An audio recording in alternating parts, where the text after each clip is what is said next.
Kami ajak Anda pemirsa untuk berbincang langsung bersama dengan Gubernur Jawa Barat, Deddy Mulyadi, untuk membahas bagaimana penanggulangan banjir yang terjadi selama beberapa hari ini. Selamat siang, Kang Deddy Mulyadi. Assalamualaikum. Ya, selamat siang. Waalaikumsalam. Sampurasun seluruh warga TV One. Baik, Kang Deddy, ini kita tentunya memantau dan terus memberitakan banjir yang terus terjadi dalam 2 hari terakhir ini. Tapi mungkin bisa dikasih gambaran juga, Kang Deddy, bagaimana evaluasi langsung dari Pemprov. Banjir ini terus berulang, bahkan 10 tahun terakhir ini. Hari ini juga salah satu yang terparah. Ya, evaluasinya yang pertama itu kan saya ketika mencalonkan gubernur itu saya sampaikan. Yang pertama akan saya lakukan adalah mengevaluasi tata ruang. Karena tata ruang di Jawa Barat itu sudah kacau. Banyak alih fungsi lahan hutan, alih fungsi lahan perkebunan, alih fungsi lahan sawah, alih fungsi lahan rawa, alih fungsi daerah aliran sungai, semuanya beralih fungsi menjadi bangunan-bangunan komersial, baik milik perorangan maupun korporasi, kan itu loh.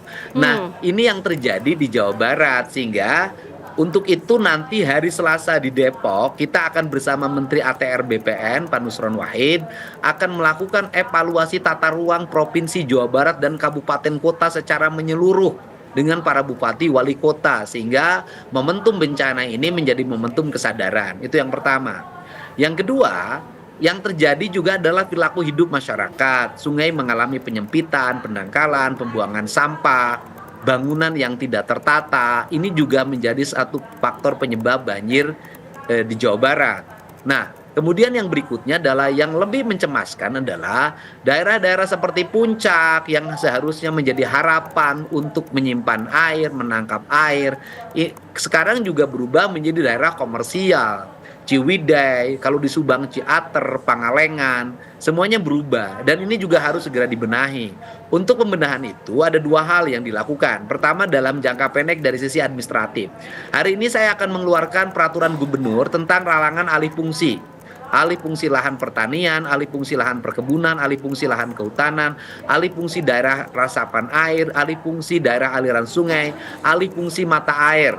Hari ini akan keluarkan peraturan gubernur, sehingga nanti kalau ada yang membuat izin-izin melalui OSS akan terevaluasi melalui peraturan gubernur tersebut. Itu yang pertama. Yang kedua, untuk menangani banjir di Bogor, di Kerawang, kemudian di Bekasi, di kota Bekasi. Nah, untuk Kerawang sejak 4 tahun yang lalu saya sudah menyampaikan kalau relokasi warga susah.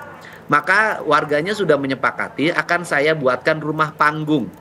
Nanti terdesain tingginya 2,5 meter, sehingga ketika banjir mereka tetap aman dan mereka nanti sudah adaptif dengan lingkungan. Itu yang pertama. Yang kedua, yang untuk daerah Bekasi dan kota Bekasi, sesungguhnya proposal perencanaannya sudah ada oleh pemerintah pusat, oleh PUPR beberapa waktu yang lalu, yaitu melalui pelebaran sungai. Nah, pelebaran sungai itu berdasarkan perhitungan memerlukan anggaran 10 triliun. 10 triliun, 5 triliun dalam bentuk bangunannya, melakukan pelebaran sungainya, 5 triliun pembebasan tanah. Namun kegiatan ini mentok karena Pemprov waktu itu tidak menyanggupi. Nah, hari ini saya menginisiasi, hari Jumat kita akan segera merembukan masalah tersebut. Kami pemerintah Provinsi Jawa Barat akan bersama-sama Bupati Wali Kota daerah aliran tersebut untuk bersama-sama kita melakukan pembebasan tanah, kita alokasikan anggaran dari APBD Provinsi dan APBD Kabupaten secara bertahap, sehingga nanti pemerintah pusat tinggal membangun daerah aliran sungainya. Kemudian yang berikutnya juga untuk Kerawang ada solusi juga yang bisa menurunkan banjirnya, yaitu pembangunan bendungan Cibeet. Nah, yang sekarang yang sudah mulai terlaksana adalah bendungan Cijurei. Mudah-mudahanlah seluruh konsepsi ini bisa berjalan dengan efektif seiring dengan kesadaran warga juga untuk bisa menjaga lingkungan secara bersama. Ya, baik. Tadi Kang Deddy sudah menjelaskan ada banyak langkah-langkah yang tentunya akan dilakukan baik jangka menengah maupun jangka depan, Kang. Hingga saat ini kita memantau masih ada banyak sejumlah daerah-daerah yang terendam banjir.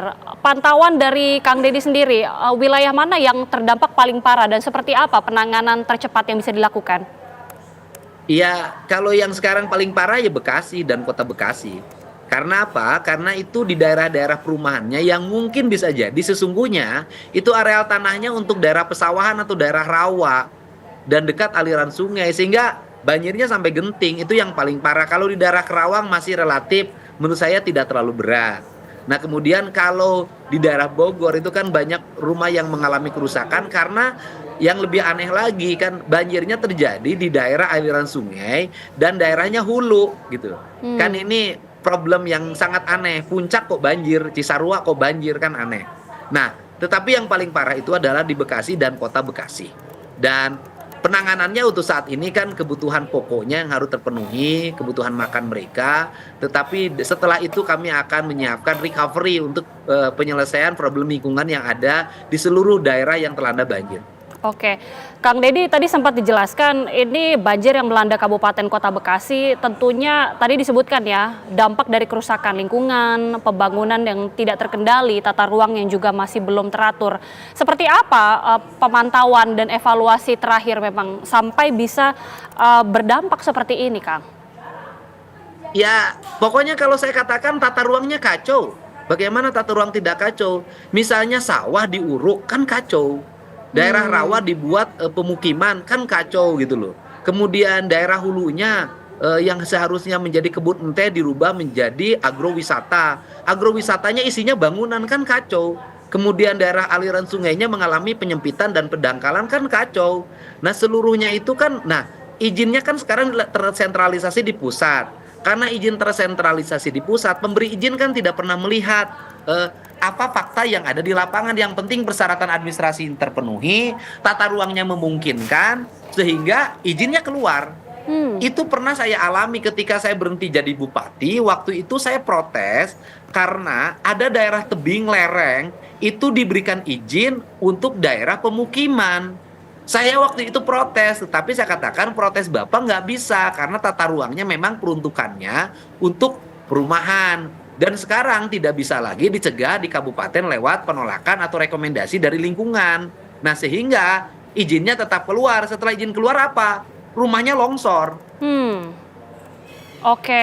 Nah, termasuk perizinan menurut saya, perizinan OSS ini nanti harus bicara secara bersama lagi, melihat seluruh alokasi yang diberikan izin itu, apakah walaupun di tata ruangnya dibolehkan, apakah layak nggak dari sisi lingkungan? Ini kan karena bikin tata ruangnya salah.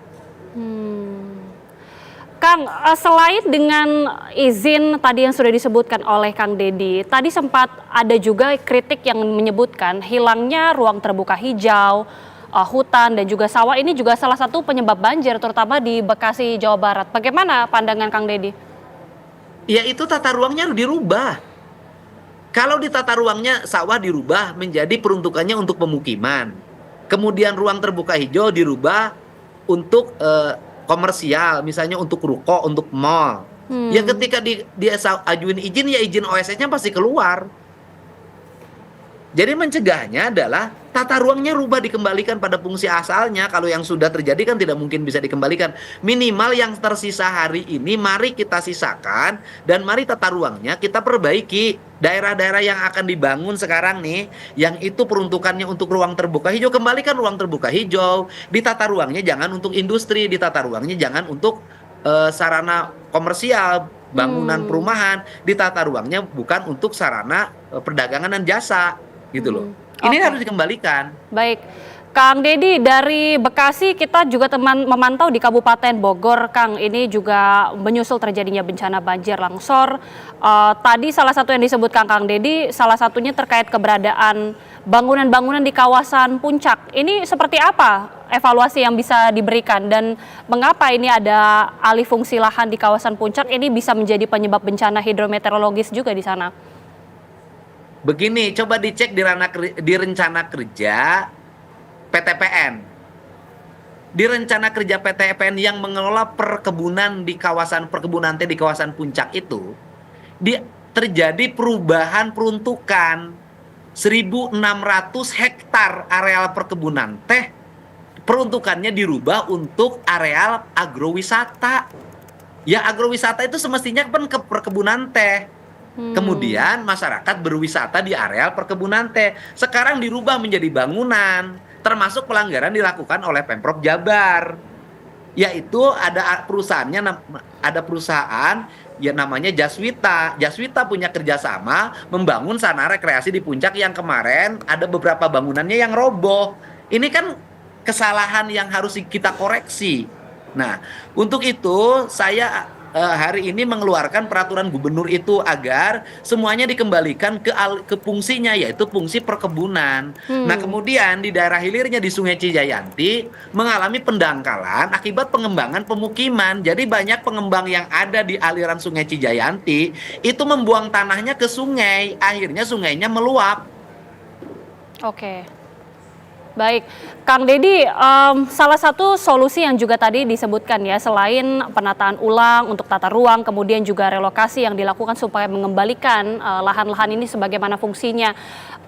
Bagaimana antisipasi apabila mungkin timbul protes ataupun rasa protes begitu ya dari masyarakat yang harus terdampak akibat relokasi-relokasi tersebut, Kang? Ya, kalau saya sih melihat masyarakat ya dipersilahkan kalau menurut saya untuk mengajukan keberatan terhadap pemerintah daerah, pemerintah provinsi termasuk yang saya pimpin hari ini terhadap berbagai problem bencana yang terjadi. Sehingga kita secara bersama-sama bisa melakukan evaluasi. Kan masyarakat yang terdampak itu kan disebabkan karena kesalahan dalam kebijakan pembangunan. Ya, pembangunan yang salah dalam kebijakannya kita koreksi. Dan mari kita lakukan koreksi secara bersama-sama. Kemudian orang-orang yang melanggar juga memiliki kesadaran. Misalnya bangunan liar di kawasan-kawasan daerah resapan air, di kawasan hutan, kawasan perkebunan, di daerah-daerah puncak, Pangalengan, Ciater, kemudian Ciwidey. Ya sadar, segera bongkar.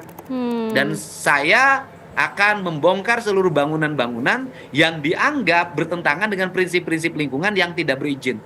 Oke, Kang, ini penanganan akan membutuhkan waktu berapa lama? Karena ini juga ada prediksi begitu ya dari BMKG, prediksi cuaca hujan deras ini akan kembali terjadi dengan intensitas yang cukup ekstrim pada tanggal 10 dan juga 11 Maret. Adakah langkah antisipatif yang mungkin bisa dilakukan dalam waktu dekat ini, Kang? Ya, antisipasinya adalah pertama ya modifikasi cuaca agar hujannya tidak jatuh terlalu deras di daerah kita, itu yang pertama. Dan itu bisa dilakukan kerjasama pemerintah provinsi dan pemerintah pusat untuk melakukan modifikasi cuaca. Kemudian yang kedua adalah hari ini ya harus memperkuat kebutuhan pokok masyarakat, dapur umum, kebutuhan mereka makan untuk hari ini, keselamatan mereka karena hari ini ular juga bisa berkeliaran kemana-mana. Nah, ini binatang-binatang yang berbahaya bisa berkeliaran. Kemudian yang berikutnya adalah mereka tidak bisa bekerja dalam beberapa waktu. Mereka kehilangan penghasilan, kebutuhan pokoknya harus dipenuhi. Nah, ini yang bisa dilakukan. Kemudian dalam jangka panjangnya rehabilitasi infrastruktur ya bisa dilakukan dalam waktu 3-4 bulan. Memakan waktunya dan bisa jadi setahun. Mudah-mudahan ini semuanya bisa terwujud secara bersama-sama. Baik, amin, amin. Harapan kita bersama tentunya banjir bisa segera surut dan juga penanganannya bisa tepat sasaran. Terima kasih Kang Deddy Mulyadi, Gubernur Jawa Barat, sudah bergabung bersama warga kami. Jabar, apabila layanan kami dari pemerintah provinsi belum memuaskan, saya mohon maaf. Dan mohon maaf apabila ada kebijakan-kebijakan kami yang salah, yang memberikan sengsara bagi rakyat Jabar. Atur nuhun, hapunten, nukasuhun. Terima kasih sekali lagi Kang Deddy Mulyadi, selamat bertugas kembali, selamat siang.